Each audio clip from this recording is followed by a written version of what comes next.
तपाईहरू हेर्दै हुनुहुन्छ हाम्रो एजुकेसनल सिरिज पास विदेश English examination with study material. आज फेरि मैले तपाईँहरूलाई टेन्ससँग रिलेटेड प्र्याक्टिस सेट लिएर आएको छु। जति धेरै तपाईँ प्र्याक्टिस गर्नुहुन्छ त्यति तपाईँलाई एक्जाममा गर्न चाहिँ सजिलो हुन्छ।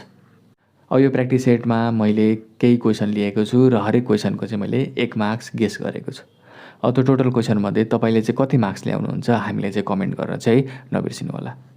र तपाईँले मैले बनाएका अन्य प्र्याक्टिस सेटका भिडियोहरू, मैले बनाएका ग्रामर रिलेटेड भिडियोहरू, साथसाथै मैले बनाएका एसेका समरीहरू सुन्न चाहनुहुन्छ भने मुनि डिस्क्रिप्सन अथवा कमेन्ट बक्समा भिडियोको लिङ्क राखिदिएको हुन्छु, त्यहाँ गएर तपाईँ हेर्न सक्नुहुन्छ। तपाईँलाई मैले बनाएका भिडियोहरू मनपर्छ भने भिडियोलाई लाइक र च्यानललाई सब्सक्राइब गर्न चाहिँ नबिर्सिनु होला। ल अब हामी प्र्याक्टिस सेटतर्फ जाऊँ। प्र्याक्टिस सेटको फर्स्ट क्वेसनमा के छ त भन्दाखेरि दे अनि ब्ल्याङ्क छ, they a dinner before the movie started भनेको छ। एउटा रुल हामीले के सम्झिनु पर्यो त भन्दाखेरि यदि दुईवटा सेन्टेन्सलाई चाहिँ बिफोरले जोडेको छ र बिफोर पछाडिको सेन्टेन्स चाहिँ भर्ब 2 मा छ भने बिफोर अगाडिको सेन्टेन्स चाहिँ जहिले पनि ह्याड प्लस भर्ब 3 को फर्ममा हुनुपर्छ। अब यसलाई चाहिँ टेन्सको आधारमा सम्झिने हो भने बिफोर पछाडि पास्ट इन्डेफिनेट छ भने बिफोर अगाडि जहिले पनि पास्ट पर्फेक्ट हुनुपर्दछ। त्यही भएर अब यो सेन्टेन्सलाई हेर्ने हो भने बिफोर पछाडि के छ त पास्ट इन्डेफिनेट छ, भर्ब 2 को फर्ममा छ। द मुभी स्टार्टेड भनेको छ, यानि स्टार्टको के भएको, भर्ब 2 स्टार्टेड भएको। यानि बिफोर पछाडि पास्ट इन्डेफिनेट छ भने अब बिफोर अगाडि हामीले के गर्नुपर्छ त, अगाडि हामीले ह्याड प्लस भर्ब 3 यानि पास्ट पर्फेक्टलाई ल्याउनुपर्छ। अब अप्सनमा हेर्ने हो भने पास्ट पर्फेक्ट कहाँ छ त भन्दाखेरि अप्सनमा हेर्ने हो भने फर्स्टमै छ ह्याड फिनिस्ड भनेर। त्यही भएर हाम्रो राइट एन्सर के हुन्छ, ह्याड फिनिस्ड हुन्छ।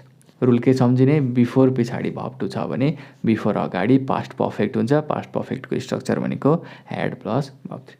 अब हामी क्वेसन नम्बर 2 तर्फ जान्छौँ, यानि अर्को क्वेसनमा जान्छौँ। अर्को क्वेसनमा के छ त भन्दाखेरि आई अनि ब्ल्याङ्क छ माई वर्क बाई 3 PM भनेको छ। अप्सनमा छ will complete, completed, complete, completing भनेर छ।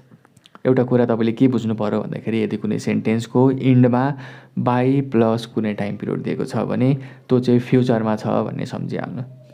त्यो कि आइदर फ्युचर इन्डेफिनेटमा हुन्छ कि त्यो फ्युचर पर्फेक्टमा हुन्छ, अथवा त्यसको स्ट्रक्चरलाई हेर्ने हो भने कि त्यो विल प्लस भर्ब 1 मा हुन्छ कि त्यो will plus have plus verb 3 मा हुन्छ। अब अप्सनमा हेर्ने त्यो दुईवटा मध्ये कुनमा छ त विल प्लस भर्ब 1 मा छ भने तपाईँले विल प्लस भर्ब 1 लाई प्रयोग गरे। अब त्यहाँ विल प्लस भर्ब 1 छैन भने विल ह्याभ प्लस भर्ब 3 छ भने तपाईँले विल ह्याभ प्लस भर्ब 3 लाई प्रयोग गर्नुपर्ने हुन्छ। सो यसको एन्सर हेर्ने हो भने विल कम्प्लिट यसको राइट एन्सर हुन्छ। अब हामी अर्को क्वेसनतर्फ जान्छौँ। अर्को क्वेसन मैले के लिएको छु भन्दाखेरि आई विस, आई ब्ल्याङ्क छ अनि त्यहाँ डलर लेखेको छ। अप्सनमा छ am, was, were, have been. अब यसमा तपाईँले एउटा रुल के सम्झिनु पर्यो भन्दाखेरि यदि कुनै सेन्टेन्स चाहिँ आई विस लागेर सुरु हुन्छ भने त्यस पछाडि वेयर लाग्ने गर्दछ, वेयर भन्ने भाव लाग्ने गर्दछ, चाहे सब्जेक्ट जेसुकै होस्। अब के हुने भयो त भन्दाखेरि I wish I were dollar हुने भयो, यानि वेयर चाहिँ के हुने भयो, राइट एन्सर हुने भयो। रुल सम्झिनु पर्यो, हामीले रुल बुझ्नु पर्यो, यस्ता ग्रामेटिकल प्रब्लमहरू गर्न सजिलो छ। किन त्यसो भयो त भन्दाखेरि आई विस तपाईँ कुन बेला प्रयोग गर्नुहुन्छ त भन्दाखेरि यदि तपाईँ त्यो कुरा हुनुहुन्न, यदि तपाईँसँग त्यो कुरा छैन तर त्यो हुन पाए हुन्थ्यो भनेर तपाईँ विस गर्नुहुन्छ भने त्यस्तो बेला तपाईँ आई विस प्रयोग गर्नुहुन्छ। हो त्यस्तो आई विस प्रयोग गरेपछि तपाईँको के लाग्छ त वेयर भन्ने भाव लाग्छ। सो यहाँ वेयर लागेको। अब हामी अर्को क्वेसनतर्फ जान्छौँ। The human body oxygen to survive, need, needs, is needing, has needed. तपाईँले एउटा कुरा चाहिँ के रुल सम्झिनु पर्यो भन्दाखेरि यदि कुनै सेन्टेन्सले चाहिँ युनिभर्सल ट्रुथ भन्दैछ भने तपाईँले लाउनुपर्छ प्रेजेन्ट इन्डेफिनेट। प्रेजेन्ट इन्डेफिनेट भनेको कि भर्ब 1 कि भर्ब 1 पछाडि यस र यस लागेको हुनु पर्यो। त्यो चाहिँ तपाईँको के हुन्छ त सब्जेक्टले डिटरमाइन गर्छ। The human body oxygen to survive, यसले भन्न खोजेको कुरा के हो भने मानिसको शरीरलाई चाहिँ बाँच्नको लागि, सर्भाइभ हुनको लागि चाहिँ अक्सिजन चाहिन्छ भन्न खोजेको, जुन चाहिँ के हो त भन्दाखेरि जुन चाहिँ युनिभर्सल ट्रुथ हो। युनिभर्सल ट्रुथमा हामीले प्रेजेन्ट इन्डेफिनेट प्रयोग गर्नुपर्ने हुन्छ। प्रेजेन्ट इन्डेफिनेट भनेको कि भर्ब 1 कि भर्ब 1 पछाडि यस र यस लागेको, त्यो चाहिँ सब्जेक्टमा भर पर्छ। सिङ्गुलर छ भने भर्ब पछाडि यस यस लाग्छ, प्लुरल छ भने सब्जेक्ट प्लुरल पछाडि चाहिँ यस यस लाग्दैन। अब द ह्युमन बडी भनेको एउटा ह्युमन बडीको कुरा गरेको छ, सिङ्गुलरको कुरा गरेको छ। त्यस पछाडि लाग्ने भनेको सिङ्गुलर भर्ब हो। सिङ्गुलर भर्ब भनेको भर्ब पछाडि यस र यस लागेको, निड पछाडि यस लागेको छ, निड्स भएको छ, यो सिङ्गुलर भर्ब हो। त्यही भएर निड्स हाम्रो यहाँको राइट एन्सर हुन्छ। अब हामी अर्को क्वेसनतर्फ जान्छौँ।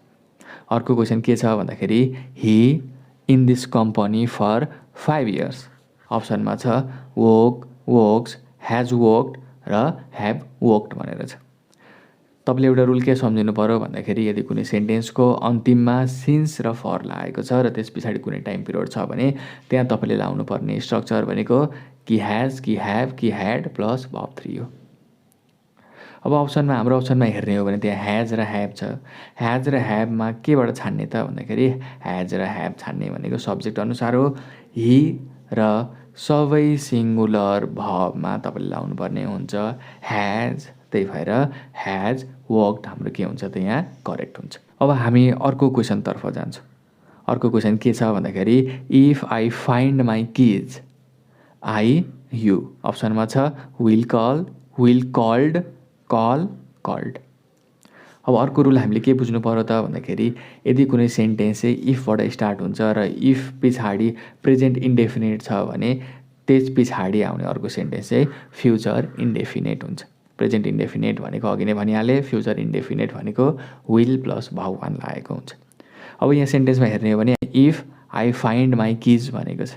इफ पछाडि प्रेजेन्ट इन्डेफिनेट आएको छ, भर्ब 1 लागेको छ फाइन्ड भनेर भने पछाडि अब कमा पछाडि के लाग्ने भयो त फ्युचर इन्डेफिनेट लाग्ने भयो, विल प्लस भर्ब 1 लाग्ने भयो। अब अप्सनमा हेर्ने विल प्लस भर्ब 1 कहाँ छ भन्दाखेरि विल कल के हो त विल प्लस भर्ब 1 हो। त्यही भएर विल कल हाम्रो के हुन्छ राइट अप्सन हुन्छ। अब हामी अर्को क्वेसनतर्फ जाऊँ। अर्को क्वेसन के छ भन्दाखेरि it is time we for the airport. अप्सनमा छ leave, left, living, have left. यदि कुनै सेन्टेन्स चाहिँ इट इज टाइम अथवा इट इज हाई टाइम लागेर स्टार्ट हुन्छ भने त्यस पछाडि आउने सेन्टेन्स जहिले पनि भर्ब 2 मा हुन्छ, पास्ट इन्डेफिनेटमा हुन्छ। भनेपछि अब यहाँ इट इज टाइम लागेर आएको छ भनेपछि अब वीदेखि उताको सेन्टेन्स चाहिँ भर्ब 2 को फर्ममा हुनुपर्छ। अप्सनमा हेर्ने भर्ब 2 कहाँ छ त भर्ब 2 भनेको लिभको भर्ब 2 के हो लेफ्ट हो। त्यही भएर लेफ्ट हाम्रो यहाँ के हुन्छ करेक्ट एन्सर हुन्छ। अब यो क्वेसनलाई हेर्ने हो भने I was watching TV when my brother me भनेर छ। अब फर्स्टमा के आएको छ आई वाज वाचिङ टिभी भनेर आएको छ। आई वाज वाचिङ टिभी भनेको त के हो त पास्ट कन्टिन्युअसमा छ। त्यहाँ वाज प्लस भर्बमा आइएनजी लागेको छ। अब पास्ट कन्टिन्युअस सुरुमा आएको छ, वेन लागेको छ भने त्यस पछाडि के आउँछ त पास्ट इन्डेफिनेट आउँछ। भनेपछि पास्ट इन्डेफिनेट भनेको भर्ब 2 लागेर आउँछ। अप्सनमा हेर्ने भर्ब 2 कहाँ छ त भन्दाखेरि कलको भर्ब 2 कल्ड हुन्छ। त्यही भएर कल्ड हाम्रो के हुन्छ त राइट अप्सन हुन्छ। अब अर्को क्वेसनतर्फ हामी जाऊँ। He basketball when he injured his ankle. अब यहाँ हेर्ने हो भने पनि वेन पछाडि के लागेर आएको छ त वेन पछाडि पास्ट इन्डेफिनेट ही इन्जर्ड भनेर ही प्लस भर्ब 2 लागेर आएको छ। यानि वेन पछाडि पास्ट इन्डेफिनेट लागेर आएको छ भनेपछि वेन अगाडि के लाग्नु पर्यो त पास्ट कन्टिन्युअस लाग्नु पर्यो। त्यही भएको कारणले गर्दाखेरि ही वाज प्लेइङ बास्केटबल के हुन्छ त राइट एन्सर हुन्छ। किनभने वाज प्लेइङ के हो त पास्ट कन्टिन्युअस।